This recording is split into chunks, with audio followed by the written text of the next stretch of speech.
اللہ کے فضل و کرم سے عشرہ نجات جاری ہو گیا ہے۔ آج اس کا دوسرا روزہ ہے۔ عشرہ نجات کا مطلب یہ ہے کہ جہنم سے چھٹکارا، جہنم سے چھٹکارا ملے گا تو اللہ کے فضل و کرم سے جنت ہی ملے گی۔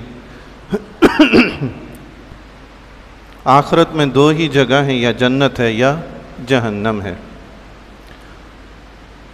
مشکات شریف ہے، اس میں صاحب مشکات نے جنت اور اہل جنت کے بھی لحاظ سے ایک چیپٹر احادیث مبارکہ کا باندھا ہے، اور اسی طرح پھر جہنم اور اہل جہنم کے لحاظ سے بھی ہم کچھ احادیث مبارکہ جنت اور اہل جنت کے حوالے سے سنتے ہیں، پھر اس کے بعد انشاءاللہ جہنم اور اہل جہنم کے حوالے سے بھی کچھ احادیث سماعت کریں گے۔ عن ابی ہریرہ قال قال رسول اللہ صلی اللہ علیہ وسلم، حضرت ابو ہریرہ رضی اللہ تعالیٰ عنہ سے روایت ہے، فرماتے ہیں رسول اللہ صلی اللہ تعالیٰ علیہ وآلہ وسلم نے ارشاد فرمایا، قال اللہ تعالیٰ، اللہ تعالیٰ نے ارشاد فرمایا، اعددت لعبادی الصالحین، میں نے اپنے نیک بندوں کے لیے جو کچھ تیار کر رکھا ہے، ما لا عین رأت ولا اذن سمعت، وہ نہ تو کسی آنکھ نے دیکھا ہے نہ کسی کان نے سنا ہے۔ سبحان اللہ، میں نے اپنے نیک بندوں کے لیے ایسی نعمتیں تیار کر رکھی ہیں، ولا خطر علی قلب بشر، نہ ہی کسی انسان کے دل پر اس کا خیال گزرا ہے۔ اللہ، آپ دیکھیں جی، اللہ کے فضل و کرم سے دنیا کی کتنی چیزیں ہیں، خوبصورت سے خوبصورت تر محلات دیکھیں، خوبصورت سے خوبصورت تر، جو چیز دیکھی اس کا خیال تو گزرتا ہے۔ تو رب نے فرمایا وہ جو اللہ نے نیک بندوں کے لیے تیار کر رکھی ہے، کسی کا خیال بھی نہیں آیا کہ وہ ایسی ہیں۔ اتنی خوبصورت، اتنی اعلیٰ اللہ تبارک و تعالیٰ نے نعمتیں اپنے نیک بندوں کے لیے تیار کر رکھی ہیں۔ پھر حضور علیہ الصلوۃ والسلام نے فرمایا، وقرؤ، اور تم پڑھ لو، ان شئتم، اگر تم چاہو تو قرآن کی یہ آیت پڑھ لو، فلا تعلم نفس ما اخفی لهم من قرۃ اعین، تو کوئی نہیں جانتا جو ان کی آنکھوں کی ٹھنڈک ان سے پوشیدہ رکھی گئی ہے جی۔ کسی کو نہیں پتا، کسی نے نہیں دیکھا، لیکن یہ نہ دیکھنا نہ پتہ ہونا ہمارے لحاظ سے، انبیاء کے لحاظ سے نہیں۔ حضور علیہ الصلوۃ والسلام تو ساری جنت کی سیر کر کے آ گئے۔ حضرت ابراہیم علیہ السلام نے تو دنیا میں ہی کھڑے کھڑے ساری اللہ کی ساری ملکوت کو دیکھ لیا، ساری سلطنت کو دیکھ لیا۔ تو یہ انبیاء کے لحاظ سے نہیں، ہمارے لحاظ سے کہ ہم میں سے نہ کسی نے دیکھا نہ کسی کے دل میں اس کا خیال گزرا۔ وعنہ قال قال رسول اللہ صلی اللہ علیہ وسلم، موضع صوت فی الجنت خیر من الدنیا وما فیہا، حضرت ابو ہریرہ رضی اللہ تعالیٰ سے روایت ہے، فرماتے ہیں رسول اللہ صلی اللہ تعالیٰ علیہ وآلہ وسلم نے ارشاد فرمایا، جنت میں ایک کوڑا رکھنے کی جگہ، ایک کوڑا جس سے گھوڑے کو ہانکا جاتا ہے، وہ کوڑا، ایک کوڑا رکھنے کی جگہ دنیا اور جو کچھ دنیا میں ہے اس سب سے بہتر ہے، اس سب سے بہتر ہے۔ دنیا میں کہیں اللہ تعالیٰ توفیق نصیب فرمائے سب کو، اچھی اچھی جگہ پلاٹ لینے کی کوشش ہوتی ہے۔ دور دیہات میں 1000 گز کا بھی 10 لاکھ کا ملے تو کوئی نہیں لیتا۔ ڈیفنس میں اگر 10 لاکھ کی کوئی چھوٹی سی بھی جگہ مل جائے گی تو ہر کوئی کہے گا میں ہی خریدوں۔ جگہ کی قیمت کی فرق ہے نا۔ تو جنت میں حضور علیہ الصلوۃ والسلام نے فرمایا، کوڑے کے برابر بھی اگر جگہ مل جائے نا تو وہ دنیا اور جو کچھ دنیا ہے اس سب سے بہتر ہے۔ وجہ یہ ہے کہ جو جنت میں کوڑے کے برابر جو جگہ ہے نا، وہ ہمیشہ پاس رہے گی، کبھی ختم نہیں ہوگی۔ دنیا کی چند سال ہی پاس رہے گی، بعد میں مر جائیں گے، یہ گئی۔ دنیا کی چیز کو فنا ہے، جنت کی چیز کو بقا ہے۔ دنیا کی چیز خراب ہوتی ہے، میلی کچیلی ہوتی ہے، ٹوٹتی پھوٹتی ہے۔ جنت کی چیز نہ میلی ہوتی ہے، نہ خراب ہوتی ہے، نہ ٹوٹتی پھوٹتی ہے، نہ ختم ہوتی ہے۔ سبحان اللہ، وہ ہمیشہ پاس رہتی ہے۔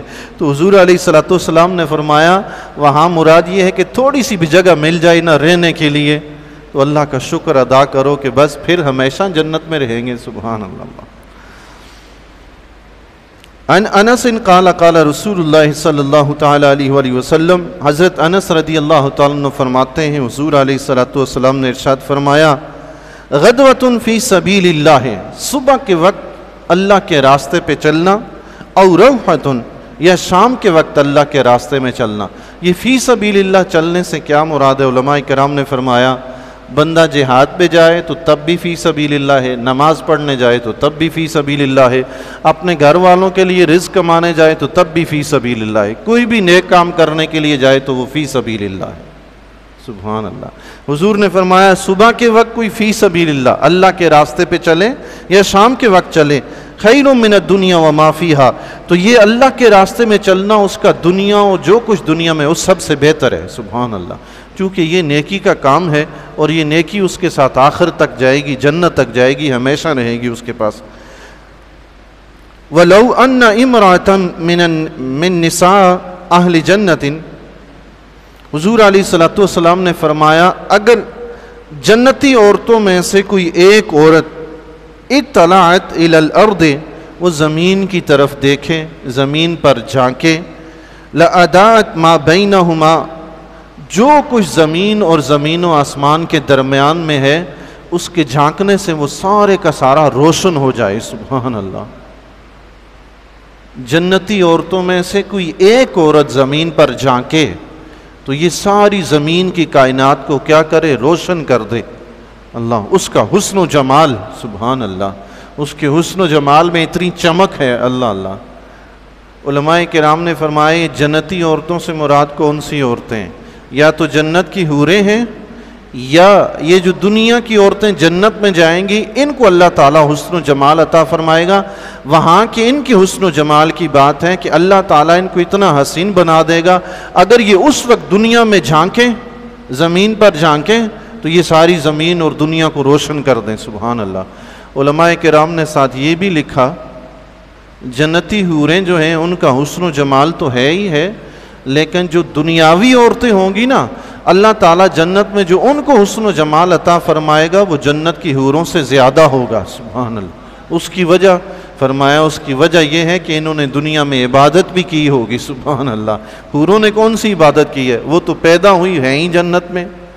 دنیا کی جو عورتیں ہیں انہوں نے دنیا میں رہ کے اللہ کی خاطر، اللہ کے نبی کی خاطر مشقتیں اٹھائی، تکلیفیں برداشت کی، عبادات کی، اس وجہ سے اللہ تعالیٰ ان کو ان سے زیادہ حسن عطا فرمائے گا۔ سبحان اللہ۔ اللہ رب کی عطا ہے جس کو جتنا عطا فرما دے۔ سبحان اللہ۔ وَلَمَلَأَتْ مَا بَيْنَهُمَا رِيحًا، سبحان اللہ، اس کی چمک سے سارا جہان روشن ہو جائے، اور فرمایا ساتھ ساتھ سارا جہان اس کی خوشبو سے مہک اٹھے۔ سبحان اللہ۔ اللہ اللہ، اس کی خوشبو بھی سارے جہان میں پھیل جائے۔ میرے وَلَنَصِيفُهَا عَلَى رَأْسِهَا خَيْرٌ مِّنَ الدُّنْيَا وَمَا فِيهَا، اور اس کے سر پہ جو دوپٹہ ہے، سر کی جو اوڑھنی ہے، فرمایا وہ دنیا اور جو کچھ دنیا میں ہے اس سب سے بہتر ہے۔ سبحان۔ دنیا میں کتنی ہی چیزیں جی ہم دیکھتے ہیں، ایک سے بڑھ کر ایک، لیکن جنت کی کسی بھی چیز کے وہ برابر نہیں ہے۔ اللہ۔ آج کی آخری حدیث مبارکہ سماعت فرما لیجیے۔ عن ابی موسیٰ قال قال رسول اللہ صلی اللہ تعالیٰ علیہ وآلہ وسلم، حضرت ابو موسیٰ رضی اللہ تعالیٰ عنہ فرماتے ہیں حضور علیہ الصلوۃ والسلام نے ارشاد فرمایا، ان للمؤمن فی الجنۃ لخیمۃ من لؤلؤۃ واحدۃ مجوفۃ، حضور علیہ الصلوۃ والسلام نے فرمایا بے شک مومن کے لیے جنت میں ایک موتی کے بنا ہوا خیمہ ہوگا، اور موتی جوفدار ہوگا، موتی جوفدار موتی ہوگا، اندر سے خالی، اس کا بنا ہوا ایک خیمہ ہوگا، عرضھا وفی روایت طولھا، ایک روایت میں ہے کہ اس کی چوڑائی، اور ایک روایت میں ہے کہ اس کی لمبائی 60 میلا، 60 میل ہوگی۔ سبحان اللہ۔ دنیا میں کوئی ایسا موتی دیکھا ہے 60 میل لمبا یا 60 میل چوڑا کسی نے موتی دیکھا ہے؟ دنیا میں تو یہ پورے کے برابر چھوٹے چھوٹے موتی، یہ ہیرے جواہرات اگر کوئی خریدے تو وہ بھی ہزاروں کے ملتے ہیں۔ چھوٹا چھوٹا ہیرا جو ہوتا ہے دنیا میں لاکھوں کروڑوں روپے اس کی قیمت ہوتی ہے۔ 60 میل لمبا موتی تو کسی نے دیکھا ہی نہیں، دیکھنا تو دور کی بات، کسی کا خیال بھی نہیں گزرا۔ یہ فرمایا ایک جنتی کو اللہ تعالیٰ موتی کا خیمہ عطا فرمائے گا، وہ خیمہ اتنا بڑا ہوگا۔ خیمے میں انسان کیا کرتا ہے؟ رہتا نہیں ہے، سیر و تفریح کرتا ہے۔ آپ دنیا میں بھی دیکھ لیں، جہاں کہیں سیر و تفریح کے لیے جاتے ہیں خیمہ لگاتے ہیں، وہ عارضی طور پہ ہوتا ہے، تفریح کے لیے ہوتا ہے، رہنے کے لیے تو محلات ہوتے ہیں. سبحان اللہ، یہ اس کی تفریح کا سامان ہوگا، اس کو موتی کا بنا ہوا ایک خیمہ اللہ تعالیٰ عطا فرمائے گا. سبحان اللہ. فی کل زاویۃ منہا اہل ما یرون الآخرین، اس کے ہر زاویہ میں، ہر کونے میں اس کے گھر والے ہوں گے. سبحان اللہ. دنیاوی بیوی بچے بھی ہوں گے اور جنت کی حوریں بھی اس کو جو اللہ تعالیٰ عطا فرمائے گا وہ بھی ہوں گے ہر کونے میں، یعنی اس کے آل و عیال بھی، نوکر چاکر بھی بہت زیادہ ہوں گے، اس کے ہر کونے کونے میں ہوں گے. یطوف علیہم المؤمن، فرمایا مومن ان سب کے پاس آئے جائے گا مگر وہ ایک دوسرے کو دیکھیں گے نہیں، پردہ ہوگا. ایک ہی خیمے میں رہیں گے مگر پردہ ہوگا، ایک کا اس طرف رہن سہن ہے، دوسرے کا اس طرف، تیسرے کا اس طرف. علماء کرام نے فرمایا یہ جو پردہ قیامت کے جنت میں جو پردہ ہوگا وہ اس لیے نہیں ہوگا کہ کوئی فاسق فاجر آ کر ہماری عورتوں کو نہ دیکھے، ہمارے گھر والوں کو نہ دیکھیں. فرمایا وہ پردہ صرف شرم و حیا کی وجہ سے ہوگا، صرف شرم و حیا کی وجہ سے ہوگا. جنت جو ہے ایسا مقام ہے کہ وہاں کوئی فاسق فاجر ہوگا ہی نہیں، تو جو پردہ ہوگا وہ شرم و حیا کی وجہ سے ہوگا. اور جہنم ایسا مقام ہے جہاں کوئی پردہ نہیں ہوگا، وہاں مرد و عورت سب بغیر لباس کے اکٹھے ہوں گے.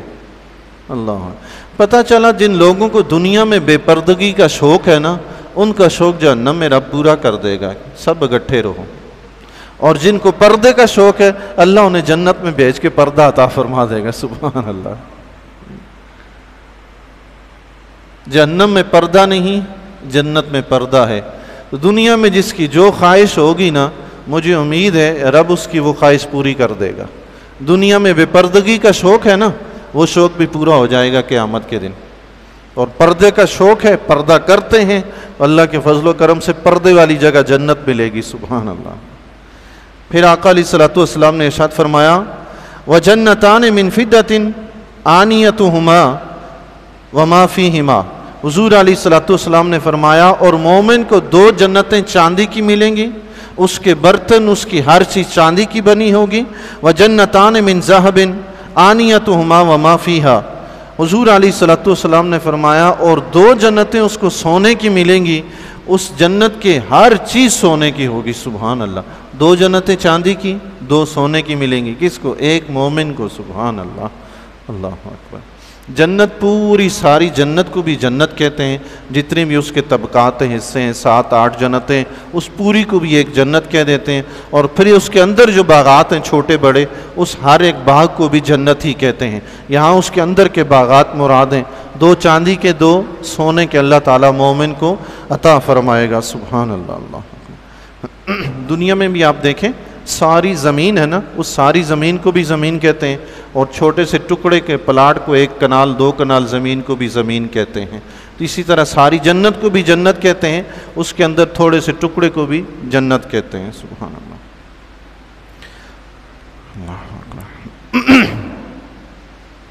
وَمَا بَيْنَ الْقَوْمِ وَبَيْنَ أَن يَنْظُرُوا إِلَىٰ رَبِّهِمْ إِلَّا رِدَاءُ الْكِبْرِيَاءِ عَلَىٰ وَجْهِهِ فِي جَنَّةِ عَدْنٍ.